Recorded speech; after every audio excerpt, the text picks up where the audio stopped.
Now, there we go. We're starting to record the session. Good morning, everyone. And so we're trying to make it available after the session is over. We're very grateful for Suzanne Henwood, who is here, and I'd like to hand you over to Suzanne now. Fantastic. Thank you, Natalie, and thank you for you and Sean and all the fantastic work you do at Grow to support this community, because really we really appreciate that, and pulling us together when it's hard to get together just means the world. And to everyone listening, thank you for coming on board. I know the sort of work you do in this, in the communities you serve, and it was the least I could do to kind of come on board and just say, if I can give you a few tools in these difficult times to help you keep yourself safe and balanced, and I was more than willing to come and do that, to say thank you personally to you for the work you do for all those people out there. So that's why I'm slides. I'm going to share my screen before I put the slides up, otherwise you won't be able to see it. That wouldn't be very clever. And hopefully you'll be able to see the slides. And if your own photos of people obscuring you down the side, there's a small minus sign on the left of that. You can kind of close that down slightly so that you can see the slides and the not people. Natalie's going to keep an eye on any of the chat, and if you have questions as we go along, feel free to ask, and at each kind of appropriate section I'll stop and we'll deal with those questions as we go through. So just before we start, we're going to start with a poll, really, in terms of how are you all doing? Now, it's a shame with so many on the line that we can't have people talking and saying, but there's a poll coming up, and I've just asked the question, how would you describe your current state of mind? Natalie, I don't know if we can get that poll up. Oh, there we go. Beautiful. Now, it's not a research validated poll. It was just a general, how are you really doing? So are you doing okay? Are you going through moments of feeling some discomfort or uncertainty about either what's going on or what might happen as we move forward in the levels or as you go back to work? Are you holding it together, but you certainly wouldn't want any more stress? Are you just about hanging in there, but not really sure how long you can go on for? Or are you at your absolute limit? Something needs to change now for you because you've already reached that capacity mark. I just thought it would be good. So if you vote now, that would be great. Give an indication of where you are, and we'll leave that running just for the minute while I talk a little bit about who I am. So my name's Suzanne Henwood. I live in Auckland, which is sunny Auckland today. And I'm involved in two separate companies. One is called Braining for Success, where I go around the world teaching people how to use their multiple brains in the coaching environment, but that can also be for managers, teachers, healthcare professionals. Really lovely to see those scores coming in, and lovely to see that there's not too many down at that bottom end. There's none at all in 9 to 10, which is lovely. Going through some moments, that seems to be the most, with a few more of you holding it together. I hope by the end of this presentation, I will give you some really easy, simple, practical to use tools that you'll be able to use even before we finish the presentation, that those scores would come down even today in this next hour. So Braining, I think, how many have we got? Only 13% voted, Natalie, but if we close that off, and I'll carry on, otherwise we'll run out of the hour. Lovely, thank you. Gives us a good indication where people are at, and it's really good to see that there's not too many people struggling too much at the moment. Okay, so if you haven't heard of Braining, then it's a wonderful new field, comes out of Australia, actually, two gentlemen, Grant Suslu and Marvin Oka.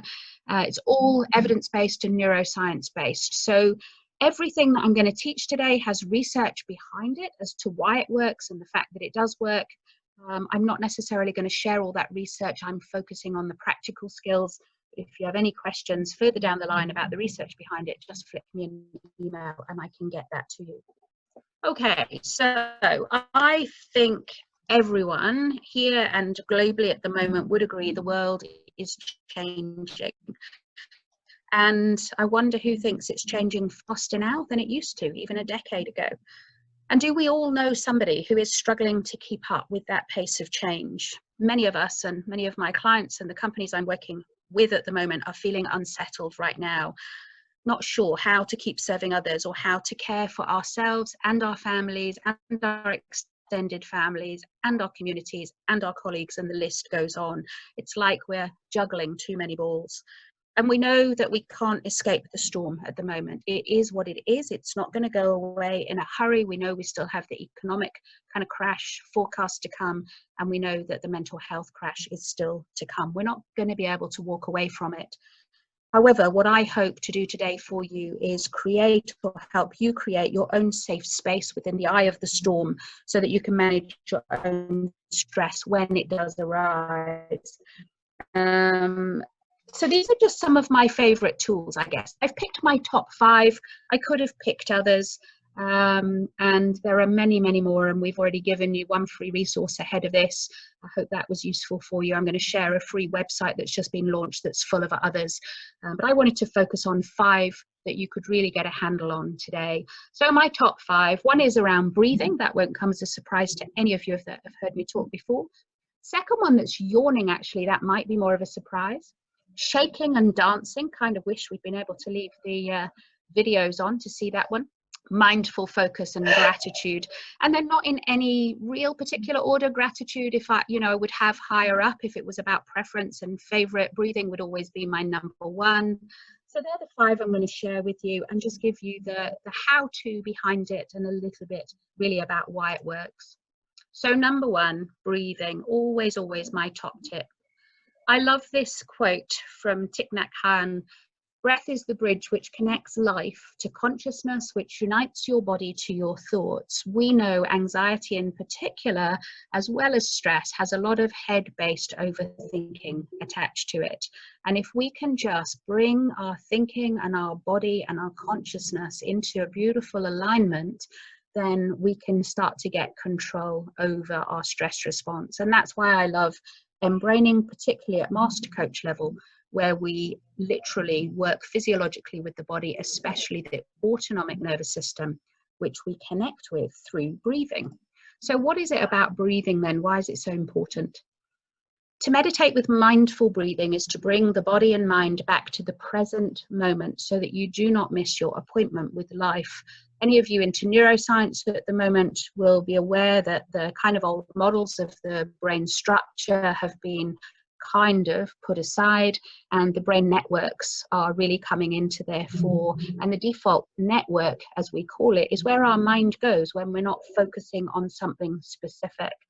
It's incredibly energy efficient, but it's not great for then helping us to have control in the present moment. So breathing is one way, mindful breathing, of bringing us back to that present moment. And this other quote's lovely. Breathing affects your respiratory, cardiovascular, neurological, gastrointestinal, muscular, psychic systems, and also has a general effect on your sleep, memory, ability, and to concentrate on your energy levels. If ever you needed an advert for why breathing was worth focusing on and learning to do properly, surely that's it. It affects every single part of our body, basically. And the research shows about 90% of us are not breathing effectively, which may surprise you. And I'll talk to you in a minute about how we do it properly. So the first thing to be aware of is that your in-breath and your out-breath stimulates different parts of your nervous system. And just knowing that fact gives you some deliberate control over what you can do with that. So an in-breath stimulates up that fight and flight system, that energetic, get going, do something system. The out breath does the opposite and stimulates that. If someone right now jumped into the room where you are and went, boo, I'm sorry if that just made you jump, but you would have breathed in, and you would have breathed in to set your system up to be hyper alert and work out whether that was a real threat and you needed to either fight whoever it was or run from whoever it was, or you realize that it's just if it was in this household, it would likely be my teenage son who's just having a bit of a laugh, and I go, oh, it's okay, it's just Ben. Then I breathe out and sigh and go, oh, that's all right, and I bring myself back to balance. I'm just going to do a quick diversion here to zebras. Now you might think, where is she going? Just imagine for a moment you're a zebra out on the plains of Africa And behind you, you become aware of either something you see or something you hear that may well be a lion. Your system rightly will go into that stress response. It's a lifesaver, it's an act now or be eaten alive response. That zebra will quickly and outside of their conscious awareness sum up whether or not they're at risk and then probably run for their life. Now, good news story today. This zebra runs really fast. The lioness is maybe only young and still in training and doesn't catch it. And it realizes that it's outrun the lion and it's now safe. 2 minutes later, what is that zebra doing? That zebra is not going to be going up to the herd and talking about, did you see that lion? That lion bullies me. It's been picking on me for months and it's always the same one. Zebras don't do that, obviously. What they do is immediately go back to eating the grass. And eating is part of the parasympathetic rest and digest system. And so as animals and humans have this ability, yes, to have the stress response, to be able then to turn it off when they need to turn it off and get back to normal life. The problem is, as humans, we do go to other people and start talking about what just happened, how big a threat it was, you'll never believe the car that pulled out in front of me, etc., etc.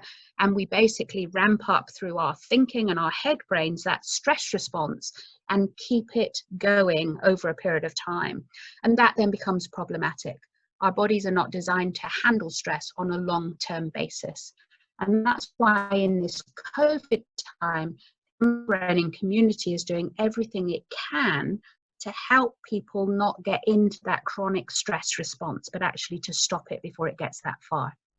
Okay, so that's your in and your out breath, and there's all sorts of other useful things to know about that, like if you want to get to sleep at night because you're struggling, doing some really long out breaths will help you go into relaxation much quicker.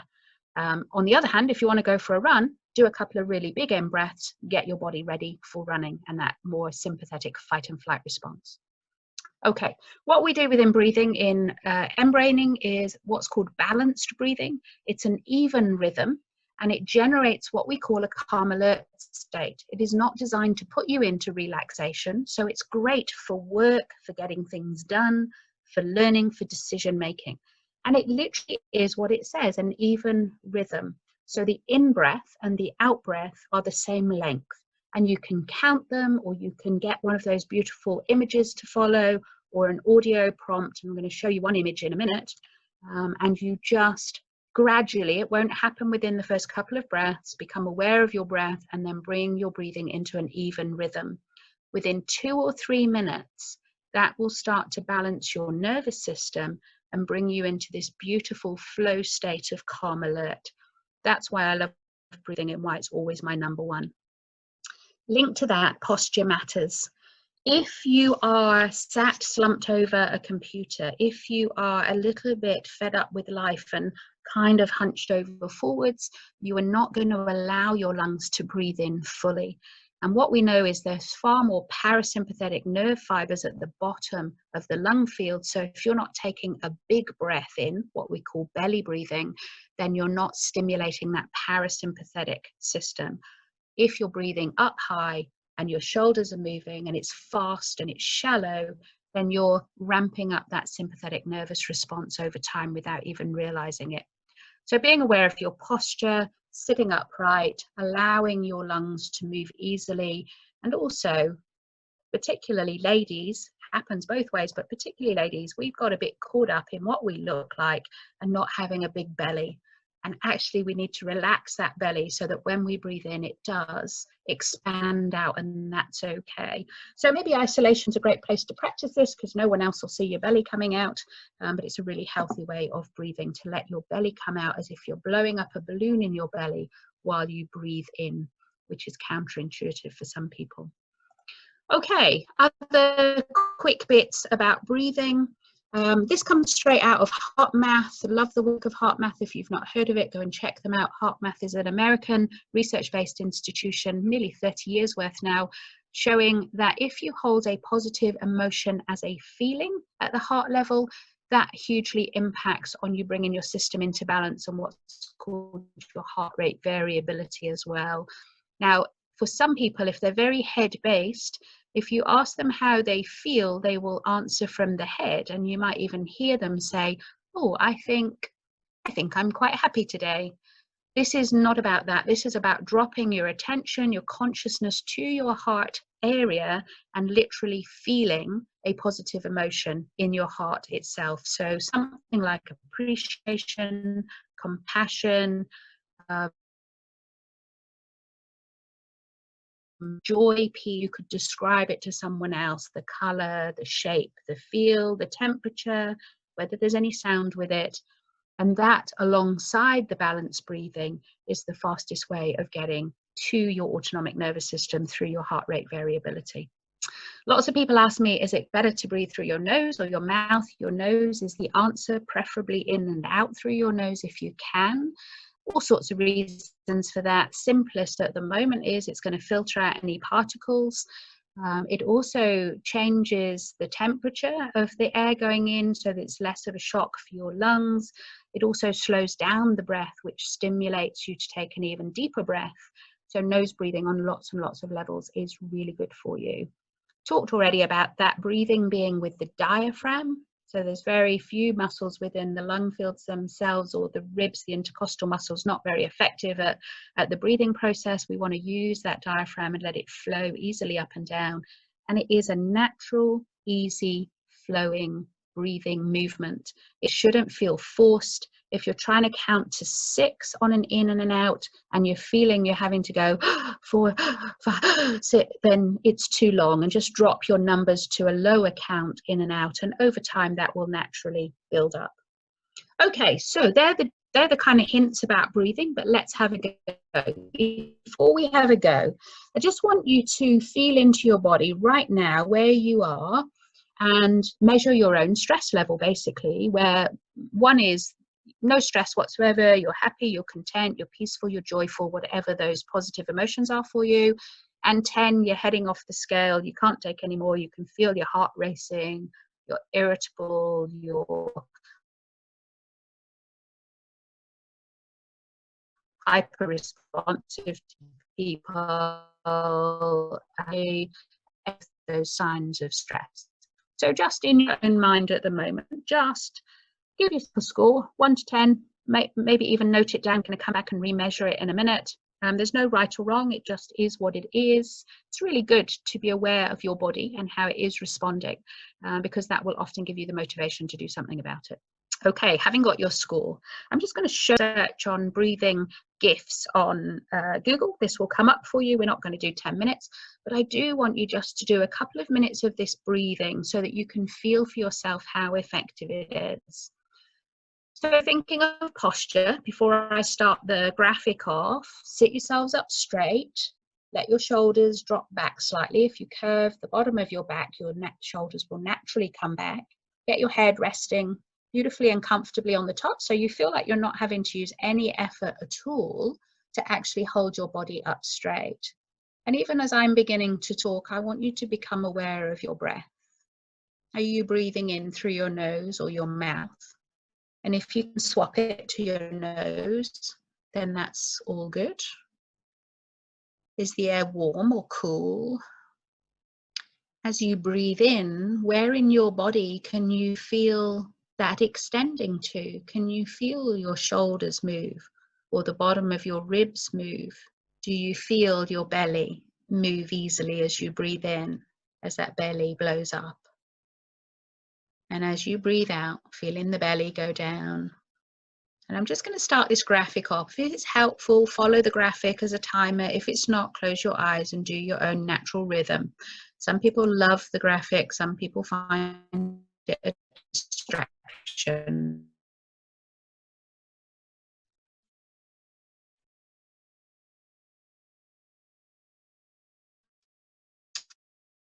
Just take a moment to start. Bring your breath in line as you breathe in, back in again, and out. And even just after those 1 or 2 breaths, be aware of how your body's responding. Might be the first time you've actually sat quiet for a while and focused on you, and your body likes it. Just check in with your body. Is there any sense of any tension or stress anywhere that you're holding? Places in the jaw or at the back of across the back of the shoulder. The out breath is a really good link into parasympathetic. So if you're feeling any tension, just do a couple of really long out breaths, even some audible sighs before you bring your breath back into rhythm again. Sometimes if we're a long way off balance, we have to kind of take it in gentle steps before we can come into that balanced breathing. And likewise, if you find yourself relaxing, which is great when you want to go to sleep, but not so good for working, just move your body a little and breathe a little deeper. And what you'll learn over a period of time is what that beautiful balanced place feels like and how to get there even faster. Now, if you find you have a very active inner voice, give it a job to do. So as you breathe in, 2, 3, 4, 5, out, 2, 3, 4, 5. Giving it that job of counting can just take it away from the distractions that our head so easily goes to. And as your body, and just get a sense of deep, we'll go appreciation or gratitude. Someone or something really specific that you can bring to mind and heart that gives you a feeling that you know is appreciation or gratitude. If I was sat one-on-one with you, you'd be able to describe that for me. Get a sense of what makes the feeling. Is there a colour around, a texture, any movement at all? How big is the feeling? How far does it extend? And where specifically are you feeling it? And the more specific you can get, the easier it is to go back to that place very quickly when you want to. And you can begin to play with that, knowing that the heart beats and sends blood and oxygen and nutrients right around the body. You can also allow it to send that deep sense of appreciation or gratitude right around the body. You could even give it a score out of 10. And if it's a feeling of 5 out of 10 appreciation, what would make it a 7 or an 8? How could you feel even more of it? The why, just keep that even breathing going. And your body will be enjoying this. It's maybe a long time since you took time out to deeply reconnect with your body in this way. Deep, refreshing breath, just settling your system down. It's a bit like pressing the Control-Alt-Delete on your stress response. It's resetting your whole system. And just be conscious of any language that comes up for you, because your body listens into all the conversation in your heads. Make sure any words you're using or thinking are positive and encouraging, affirming. I am safe. This will pass. All will be well. Whatever works for you, just create a sentence and you can say that as you breathe in and out. And we talked about the present moment earlier. This is a beautiful way of coming into the absolute present moment here and now. And I haven't timed that as I've been talking. I'm just going to stop that graphic and bring you back to that stress measure. Where are you now on that stress measure? For just whatever that was, 3 or 4 minutes of beautiful balanced breathing. Where are you now on that score? And how much has it dropped, and how easy was that to make it drop? Okay, so you can keep that breathing going while I'm here. I must apologize. I actually missed a poll, which is when I was going to ask you where you were breathing from.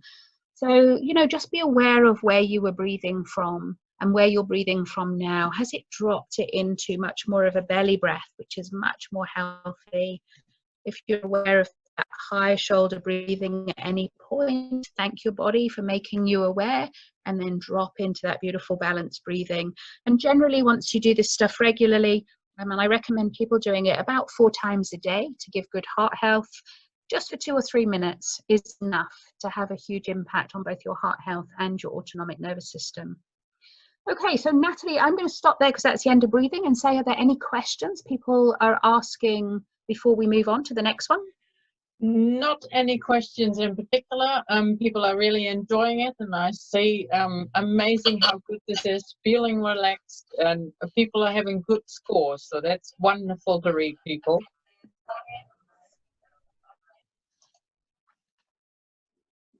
Beautiful. I've just lost your voice a little bit, but I got the gist that there was no question, so I'm going to carry on. Correct? Yeah. If you have any questions, we'll on to you and go, yep, beautiful. Okay, so, and it's really easy to do, right? So what I want you to do with these 5 top tips is choose which 3 you're going to take away and make part of your daily routine. So you might already love number 1 so much that you're going to make sure that's part of your routine moving forward. It certainly is part of mine, I have to say. I don't get out of bed before I've done balanced breathing, and when I go to bed at night, I always do balanced breathing before I go to sleep. I always do it before I go on to something that might be difficult. I was doing it before I came on here, because knowing so many people were coming on, it just got my system into a beautiful flow state so that I could. Some of you will already know this, that just over 4 years ago, I had a house fire and I lost everything. You can just see this is our spare room, and right in the middle of that black coat at the bottom is a pair of ski gloves. We were just about to go on a skiing holiday and we had 4 sets of brand new ski gear. So we lost that and pretty much everything else. It was pretty devastating. I don't think anyone in that situation would think I was strange if I got stressed having that experience. What you might find is strange is that actually using that breathing technique and gratitude, those 2 techniques alone got me and my family through that whole process stress-free. We were a year living out of our home while it was rebuilt, and moving twice, moving again, and then moving back into our new home and still having to buy stuff because we hadn't bought everything we needed while we were in the rental property. Completely and utterly stress-free proof that it works, and that was just with breathing and gratitude. So if you want to know my top tips, breathing would always be in one of mine. Okay, number 2, mindful yawning. You might be a bit surprised by this one. I know I was quite surprised by the neuroscience that underpins it. Maybe if you're in a meeting, and it'd be deemed polite to yawn in the middle of a meeting. But if you understood the physiology behind it, yawning has actually been shown to be the quickest way to bring down head-based stress. So if anyone goes into those stories of catastrophizing, of everything's going to go wrong, I can't do it, I'm not good enough, and all those stories that our minds go to so easily, mindful yawning is the quickest way to literally cool down the brain physically and cool down the stories. Now, I'm not talking a polite, stretchy, audible yawn.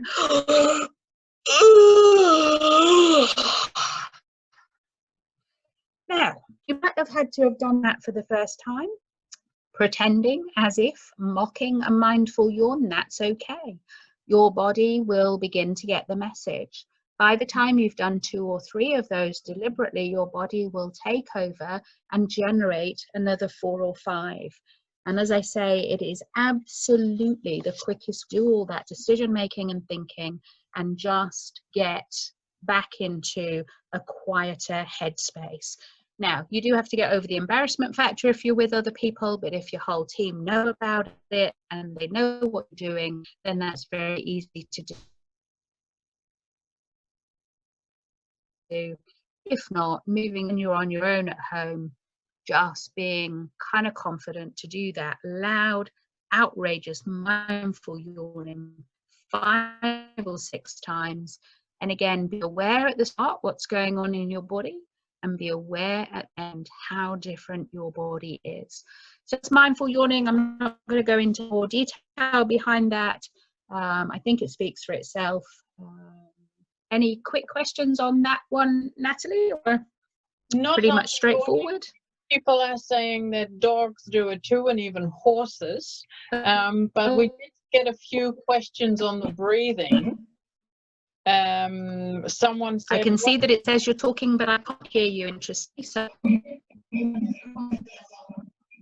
okay, shall we go back and answer those then? Yes. What if breathing is triggering? Sorry, I missed the question. When we were doing the breathing exercises, for some people it triggered something. If in your body, it's just an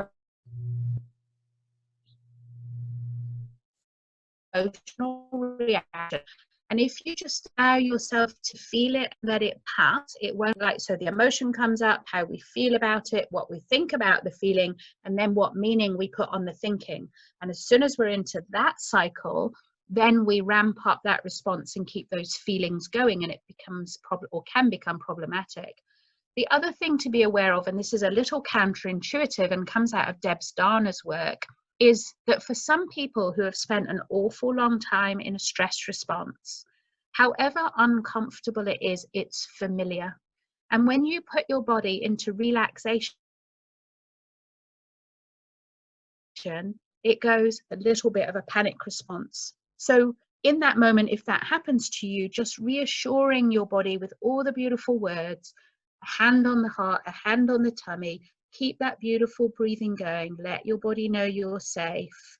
This is what normal feels like. And gradually over, a number of days, there's various papers on how long it takes to create a new habit, and it can be anything from as short as 7 to up to 90 days. But it's just about knowing that you're safe. Keep breathing, bring your body back to that relaxation and balance state more often so that it becomes more familiar.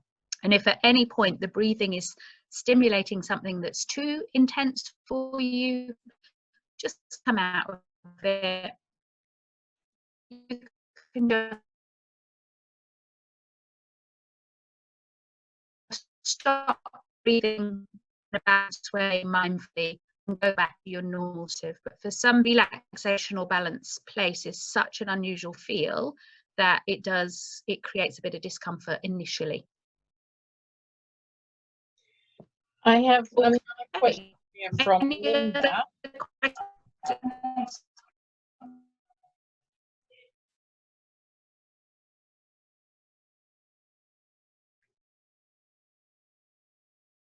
How do you know to start implement the yawning? Do you have to wait until you feel upset or stressed, or hearing? Again, I'm not hearing the question.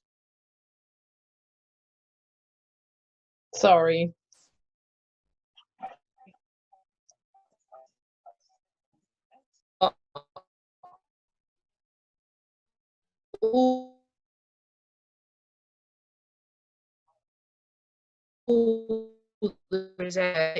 Drawn, it also beautifully resets your system, but you don't go into an unhealthy response. I like to liken this to having a parachute. And if you're in a plane and the plane, and you have a parachute on your back, that's not the time to be checking, has it been quality assured? Is it a good quality parachute? Was it packed properly? Are we sure there's no rips in the parachute? Your body will bring that stress response down. I am not suggesting we don't need stress. Stress can be incredibly useful, but long create huge health conditions. So this is about having more control, really, about when it's okay to feel stressed and when that stress is an unhelpful, unresourceful response, and you might want to mindfully change your response to it.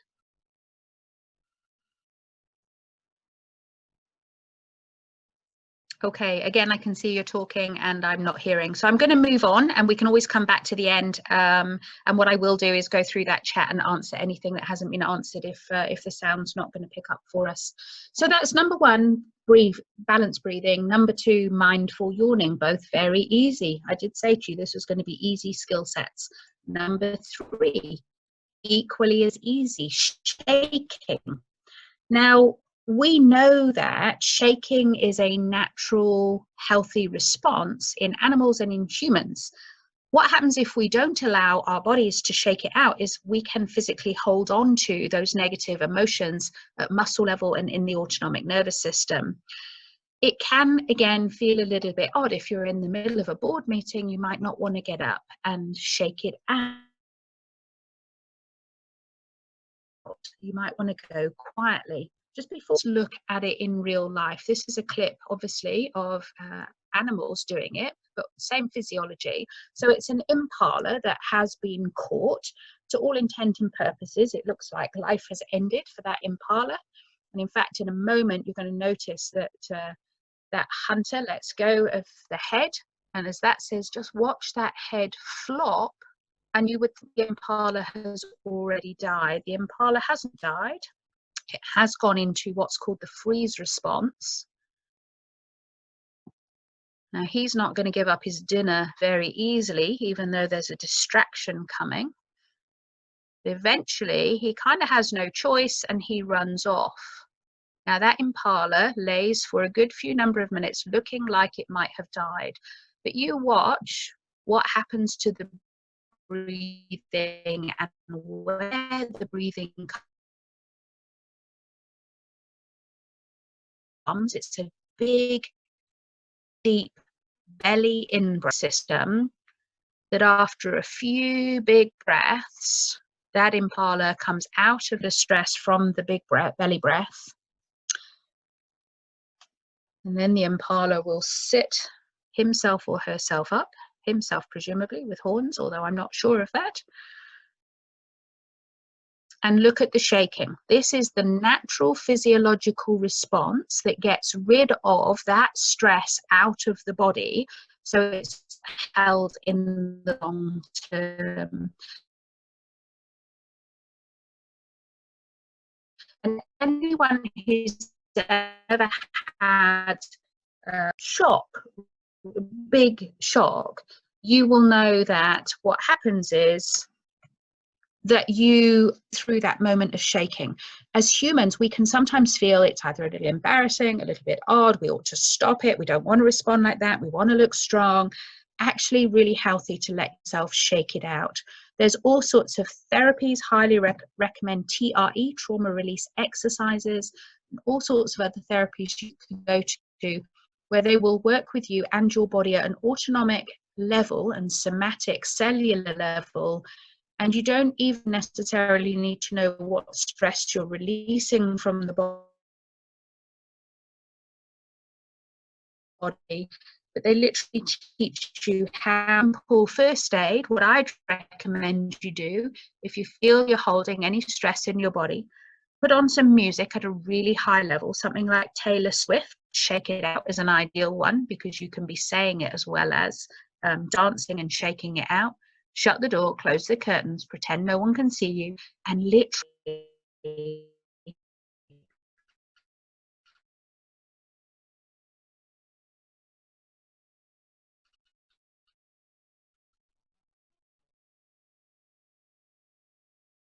do a board meeting unless you'll agree that you know that bread and done with them. And it's a good example actually when kids fall over and might be shaking. Our temptation is to embrace them and wrap our arms around them and stop them shaking. Actually, the healthiest thing we can do. The third one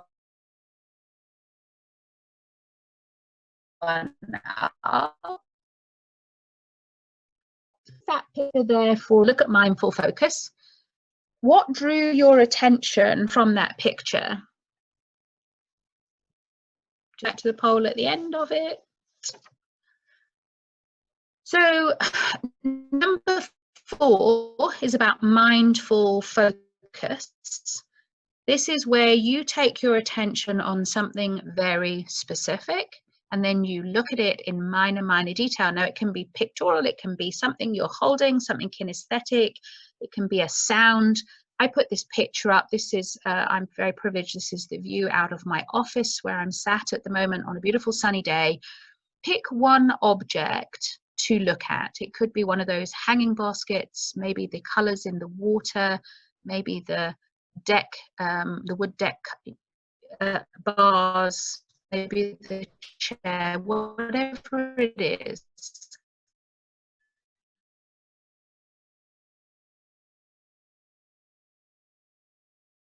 And as you start to focus on just one of those objects, and everything else be co-deep. So, for example, if you happen to be looking at the ocean and you said blue, but look at it really deeply, and how many different shades of blue are there? What are the shapes of those blue? Is there any pattern within that? Can you imagine there's any movement in that picture? If it was a video rather than a still, what would be the movement that you're seeing? And as you look at those different colors, what else do you become aware of as you start to look at that minor specific detail rather than the picture as a whole? Now, I'm not going to leave you there for too long. I just wanted to give you an example, another thing you can do really, really easily, because where your attention goes is what you're doing in that present moment. And what you want to do is bring yourself into such deep, specific attention of one of those things that you're right here, right now. Add that to the breathing at the same time. It can be incredibly powerful and quick. And you can do it anywhere, whether you're at your desk and what you're focusing on is your computer, or whether you're out and you can do it, literally do it anywhere. The other thing to be aware of is our brains are relatively lazy in many respects. And one of the things they do is they actually act the same whether we're imagining or whether we're actually doing.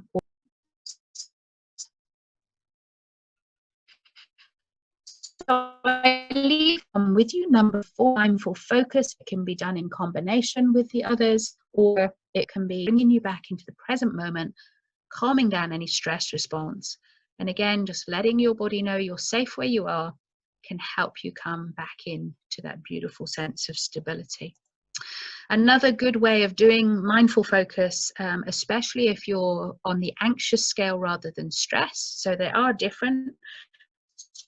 Stress is a physiological response in the body. Anxiety is about thinking about something that hasn't even happened yet, and it's when your head starts to create all these stories.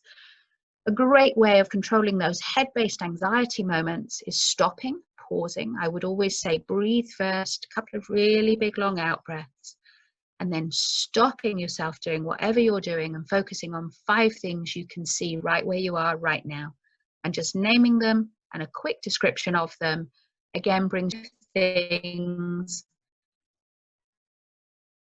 straight into 5 things you can hear, which is going to take you even further inside yourself, especially at the moment with no traffic around. We're often in quite quiet places. 5 things you can hear and 5 things you can feel. So it might be the chair that you're sat on, the clothes on your skin, whatever it is, 5 of each of those. The ones below the can do smell and taste as well, great. For a lot of people, they're harder to get the specifics of, and so it's good just to stick at the top. 5 you can see, 5 you can hear, 5 you can feel. Quick breath out, rescan your being on, or your head still tempted to go back into that story. Drop to 4 things you can see, 4 you can hear, 4 you can feel. Breathe, scan your body again, and if necessary go to 3, but I almost guarantee 3 line.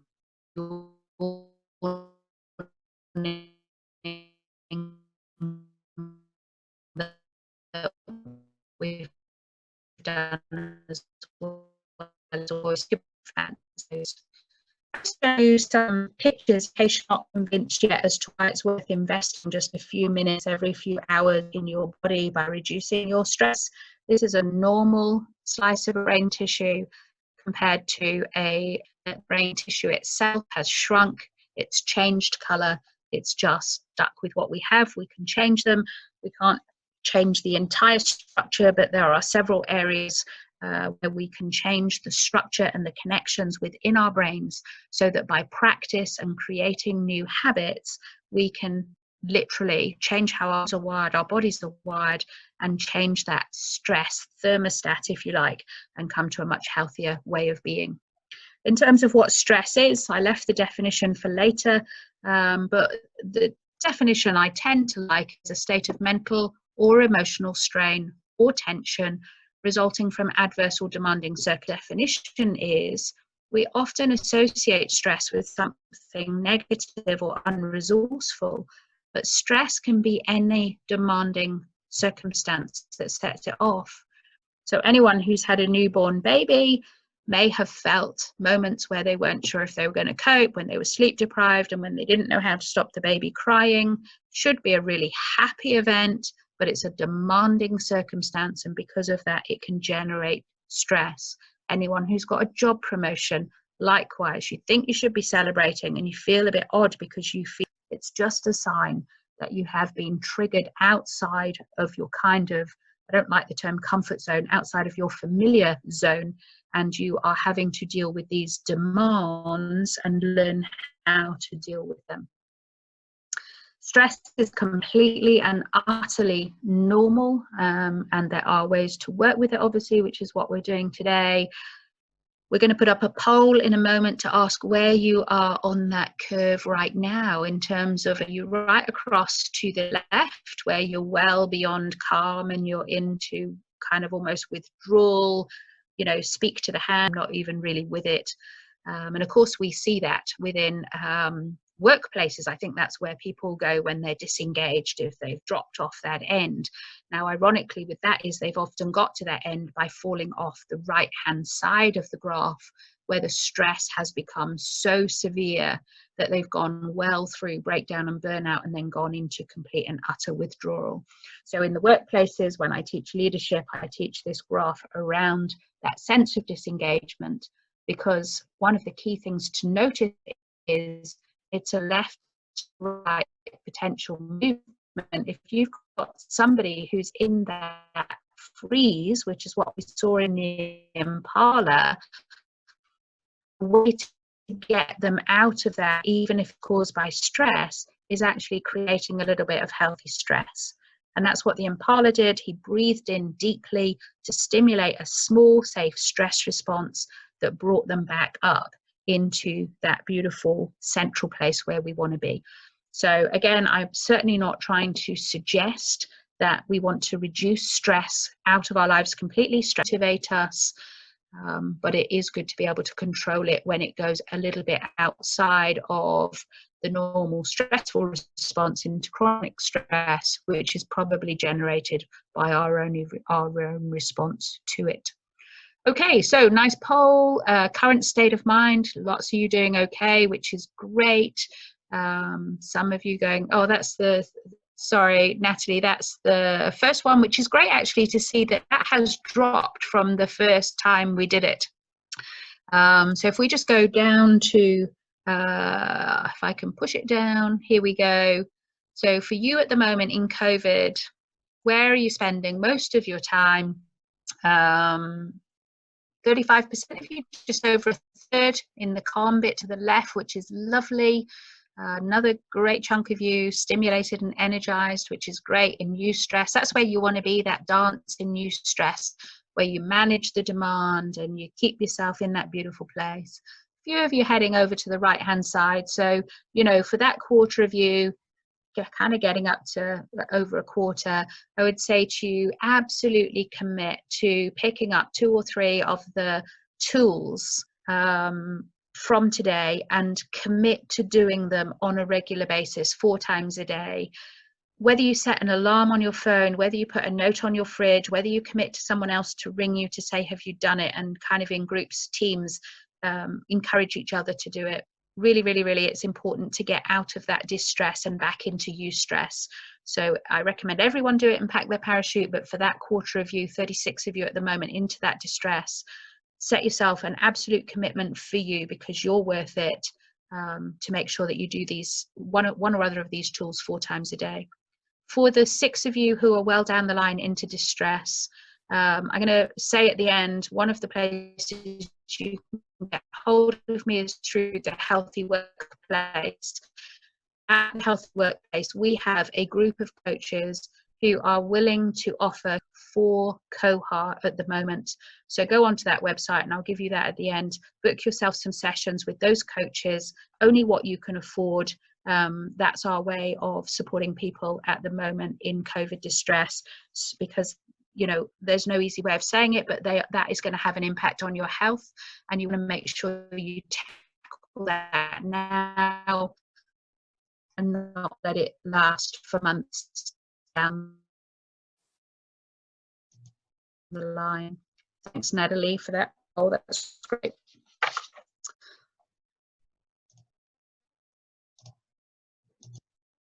And if we move on to how do we recognize when we're even in stress? How do we recognize when we need to ask for help? This is from HeartMath. It's a beautiful, simple, little quick checklist.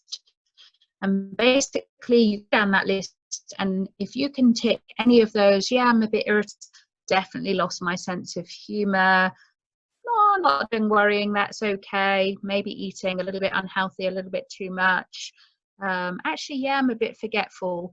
You've only got to tick 3 or more of those, and it's a sign, and then the stress ramps up. So we change a little bit else, and we keep going and we keep going, and how we are kind of feels like normal. This is I just managing my stress, and is it time to take some action? So if you just tick 3 or more of those again, look up one of the coaches that's offering coaching for a cohort at the moment, and they'll help you reset that stress point for you. Or just do 7 days, 4 times a day, one of these, and you might find you drop naturally back into a healthy place anyway. People who work, things to look at or look for you and colleagues to see whether or not they're experiencing stress. Tempted to make reactive decisions, explosive outbursts, which can be wholly disruptive within a team, disrupting relationships, staff who are maybe not as cooperative as usual. We also know that with stress running, we're going to be less trusting, and so we're going to have to work harder to get colleagues' trust. Anyone who's in any kind of influence sales role, it's going to be really important to work at that level of trust to get sales or people to opt into your services right now. Making bad decisions, low morale, you can read those through. So they're the ones to look for, less on a kind of personal level, but on that impact on work level. The combination of those 2 lists is absolutely key to assessing where you're at. Okay, last one, my number 5, gratitude. I have to say, on a personal level, I love gratitude. Has changed the way I look at everything. It's the number 1 way to change your mind from a negative to a positive mindset. It's incredibly simple and easy to do, and the rewards are just enormous. So one of the first studies showed it, looked at saying 5 things or writing down 5 things you were grateful for every day, as simple as that. We've done, and now what we know is that actually all sorts of things can help you with this. So taking a moment to really feel the feeling of gratitude at the heart level is even more effective. Taking a moment to write a description of what you're grateful for. So I'm grateful for the beautiful sunshine today because I can see more light, see more color. It makes me feel more alive. Just a simple description beyond gratitude, or the thing you're grateful for enhances the sense of gratitude even more. Because I'm a realist, I've suggested you start with just 3 things work, even though the initial research came out with 5. You can buy yourself a fancy gratitude journal, or you can just buy yourself a blank notebook. Both works equally well. Some of the gratitude journals have more prompts in them than others. You can even, when I first started doing mine, I bought a very cheap $2 style handbag size diary, week to view. And in every day, I just wrote 3 things before I went to sleep at night. I quickly found that that little inch of space wasn't enough, and I ended up graduating to a notebook. I now have a few gratitude diaries, partly because I'm just in the process of publishing an embraining gratitude journal, where we're encouraging people to be grateful from head, heart, and gut. And these are some of the questions that we're going to be using in that. So you're getting an advanced preview of that journal that is literally just in the final stages of publication. Things you're truly grateful for. Where did I show acts of kindness today? That's there because all the research shows that when you do an act of kindness for someone else, you feel happier. So bringing that to conscious awareness on a daily basis, deliberately looking for places, ways of showing acts of kindness will increase your happiness. So that goes way beyond us switching you from a negative to a positive mindset. Who was I truly deeply being today? That takes you to gut level and enables you to link at an identity level of being grateful as a person. It's part of who you are. And you can read those other ones. The what am I telling myself about today? That's all head-based and story, because we're often not even aware of those unconscious stories and words that we tell ourselves that are negative and that are dragging us down. And what happens when we have those negative stories running is our body tries to make it real for you. So if you say, I don't know, I'm really frightened of going out the house, then your head will give that message to your gut. Your gut will then create the stress response. That means when you go to open that front door, your gut sets off that stress response and says, no, you're fearful of doing this. And you generate the behavior in response to your thoughts. I'm going to leave that one with you. I'm not going to go into them anymore, but you can see those. So absolutely recommend get yourself some form of gratitude journal. The more you can, top one about naming the emotions, the more you can name the emotions, the more you can just accept them to be, and the quicker they'll pass. Also links into emotional intelligence. There's about 3,400 emotions we can feel as an adult human, but generally most humans only feel about 12 a day.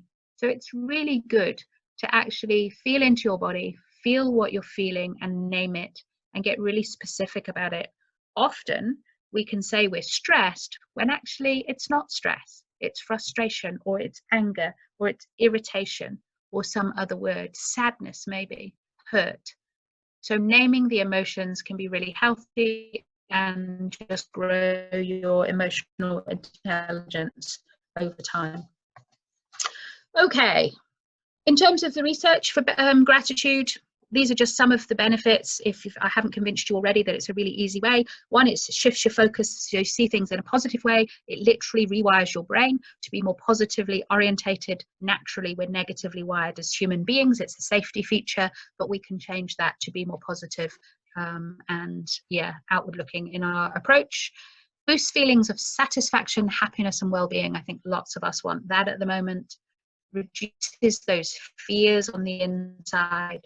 Improves your discipline and self-control, and a lot of this is about discipline and self-control, not just the gratitude one.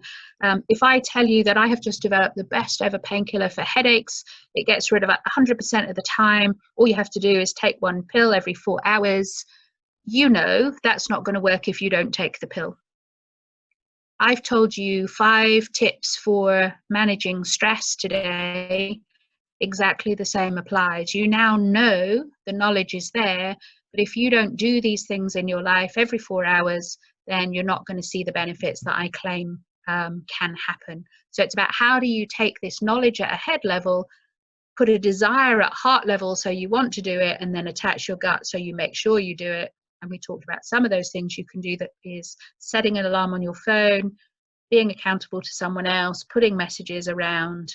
Be aware that those messages, after a while, if you don't change them, you stop seeing them because they're so familiar. So maybe have a few different messages that you change from time to time.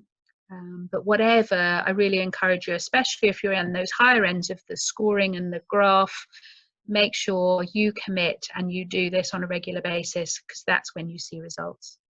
It strengthens relationships. Having gratitude always is really good as well.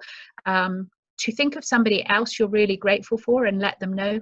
So that not only will they feel great, but you also feel great telling them that you're really grateful for what they do.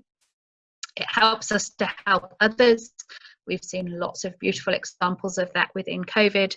Improves the quality of your life, gives you peace of mind and better mental and physical health.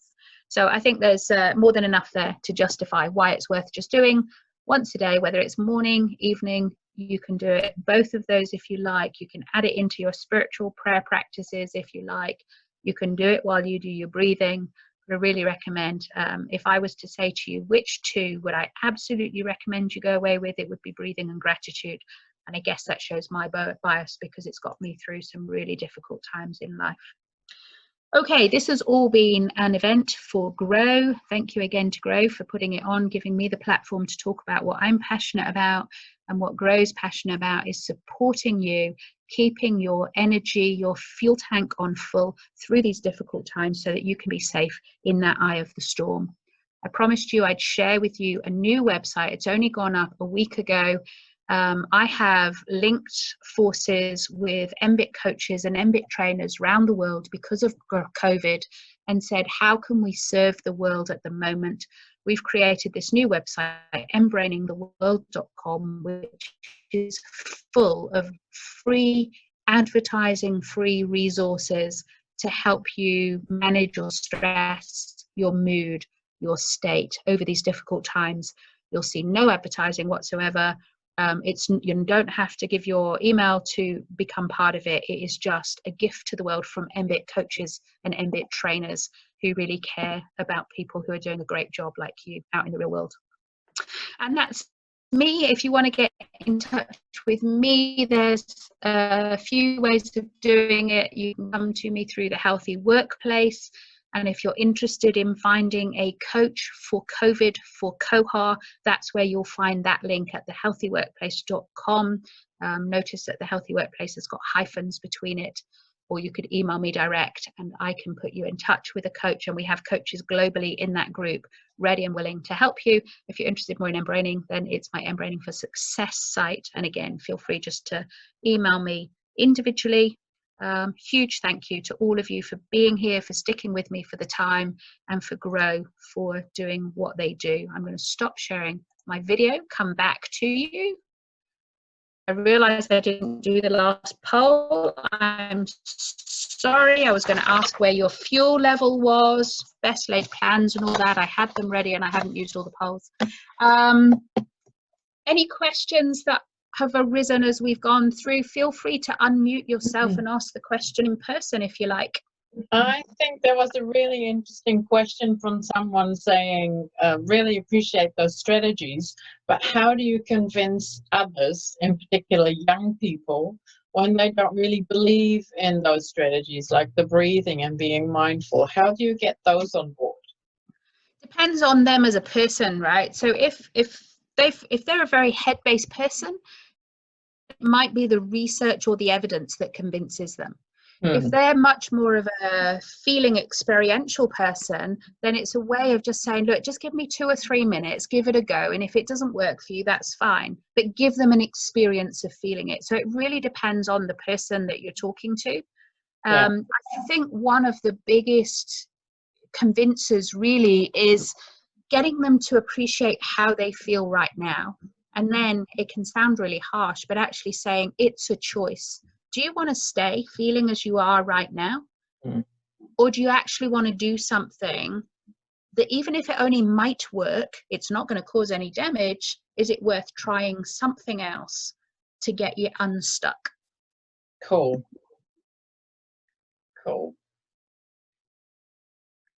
There's lots of people already taking on your advice, because I've seen lots and lots and lots of thank yous, and it's working already, and thank you so much. Also, some people have asked whether you're able to share the slides with them. And I told them I would ask. I'm pretty sure you will be able to share the slides. I'm really happy if you put them as a PDF and share them through Grow. Absolutely. That would be awesome. So if you just email them to me after the presentation, then I will share those. I will definitely also put in the links for your Embraining the World and the Healthy Workplace. So if people do want to get some more support, by all means, please do visit those pages. Yep. Yeah.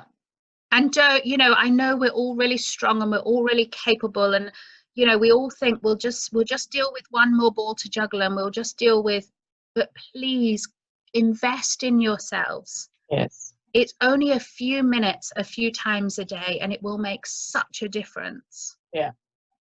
Yeah.